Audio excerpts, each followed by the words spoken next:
Beberapa penyelam ini sedang mencoba mengambil sampel DNA dari hiu yang mereka ciptakan untuk dibawa ke lab penelitian mereka. Namun, kali ini gerak-gerik hiu tersebut tampak begitu aneh dan berbeda, tidak seperti biasanya.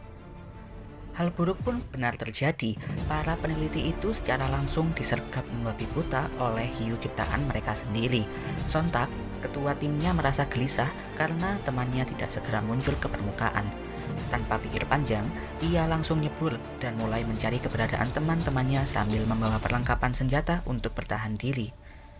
Tampak bagian lengan temannya sudah dicincang habis oleh si hiu. Ia perlahan mulai mencari keberadaan hiu mereka untuk dijinakkan. Tak lama, hiu tersebut muncul dan mulai mendekatinya. Hiu itu pun juga mulai menyerangnya. Tombak mulai ditancapkan, bukan malah meredamnya, ia malah langsung terseret hiu tersebut ke dasar laut paling dalam dan tak terlihat lagi.